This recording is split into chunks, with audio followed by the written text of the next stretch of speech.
C'est un concours de 48 heures pendant lesquelles des équipes, alors nous, des équipes hybrides avec des compétences, je dirais, polyvalentes, hein, donc techniques mais aussi pédagogiques. Donc des équipes hybrides développent des jeux vidéo éducatifs parce que le défi, c'est de relever un défi d'apprentissage. Vraiment, il y en a des très très originaux. Il y en avait un notamment où on dirigeait un tank à travers des décors où des adversaires nous attaquaient. Et il fallait taper les notes en rythme pour que celui-ci réponde. Et donc l'interface de jeu, c'était un immense clavier de piano. Et donc l'idée, c'était d'apprendre les mouvements pour ancrer dans les muscles du corps le mouvement d'apprentissage. Donc voilà, il y avait cet exemple-là. Il y a eu un jeu très intéressant où c'était sur un écran, on dirigeait quatre personnages qui devaient essayer de gober le plus soit de mots écrits correctement, soit d'opérations mathématiques correctes. Mais on pouvait aussi pousser les autres personnages vers les mots avec des fautes et vers les fausses opérations.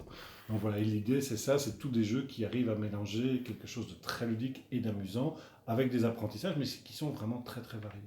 Pour développer un jeu vidéo, il faut une sacrée rigueur et voir tous ces jeunes pendant 48 heures, hyper motivés, concentrés, qui développent un jeu et à l'issue des 48 heures, il y a des prototypes qui tournent. C'est quand même assez extraordinaire. Et un jeu, ça peut être un extrêmement bon point de départ pour un débat. Voilà. Et donc, il y a des tas de cours dans lesquels stimuler le débat, enfin, l'apport du jeu vidéo est tout à fait évident.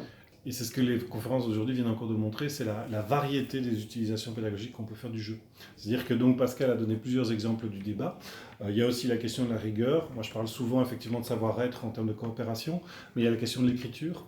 Je veux dire, les dialogues, il va bien falloir les écrire. Il y a la question du codage à l'évidence. Enfin voilà, il y a la question de l'organisation temporelle. Il y a 1000 compétences, aussi bien scolaires que de personnel, à exercer et à travailler. Et c'est ça que je pense qu'on a eu une seule fois sur les 5 éditions, une équipe qui a abandonné. Mais même quand les équipes, le résultat n'est pas fantastique, la plupart des équipes sont contentes de l'avoir fait pour avoir fait tout ça. Les réalisations souvent s'inscrivent dans la tendance du moment. Donc au début, il y a quelques années, au début des questions migratoires, et notamment de tous ces bateaux et de ces migrants qui mouraient en mer, il y avait des jeux autour de cette thématique-là. Des jeux parfois plus ou moins réussis. Moi, je les trouvais assez intéressants, en tout cas des bons points de départ pour des débats en classe.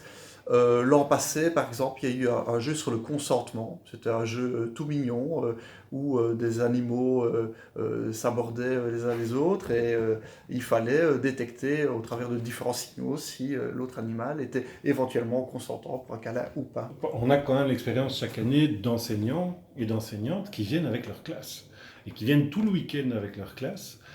Ça, je pense que moi étant moi-même enseignant, je pense que c'est une expérience humaine absolument fantastique. C'est à la fois une expérience humaine à vivre avec sa classe, mais je pense aussi que pour des élèves qui sont mineurs, en termes de responsabilité, d'organisation, de pédagogie du projet, je crois que ce qu'on fait ici, ce qui est fait à la Kiss Your Teacher, parce que c'est pas nous, hein, c'est eux, on est bien.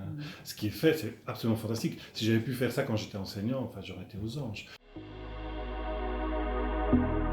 L'idée première, c'est partager des expériences et des outils où le jeu en général, mais le jeu vidéo en particulier, peut être utilisé pour transmettre toutes sortes de savoirs. Donc ce sont des savoirs, des savoir-être et des savoir-faire. Et effectivement, comme le dit Pascal, on valorise très fort une pédagogie active, à la fois parce que le jeu est interactif, mais aussi tout simplement parce que c'est quelque chose qu'on veut valoriser depuis le début et qu'on pense de toute façon le numérique valorise. C'est un projet en fait qui est porté par Forgy, donc la fédération de maisons de jeunes pour laquelle je travaille, et donc qui est soutenu depuis pratiquement le début par Digital Wallonia.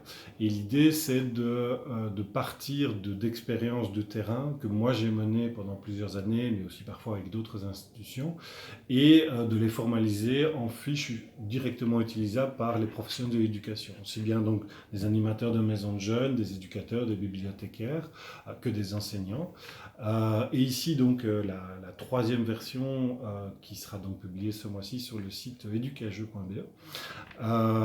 Cette troisième version, en plus, on a eu la chance d'avoir l'aide de plusieurs contributeurs et contributrices qui ont produit donc, eux, des chapitres d'une dizaine de pages sur des matières très spécifiques du programme scolaire de la Fédération Wallonie-Bruxelles.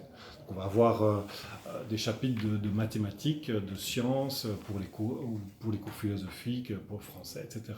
Et l'idée, c'est comment est-ce qu'on utilise le jeu en général, les jeux vidéo en particulier, pour voir ces matières avec véritablement un développement des différentes compétences qui sont demandées dans les programmes.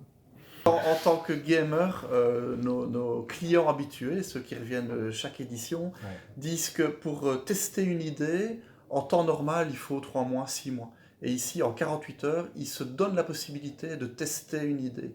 Et au bout des 48 heures, ils ont un prototype et ça leur donne envie ou pas de continuer. Donc ça, c'est déjà un bon argument pour l'aspect développeur, parce qu'au-delà de la pédagogie vidéoludique, la Game Jam a souvent donné envie à des jeunes de se lancer, de créer leur studio, leur start-up.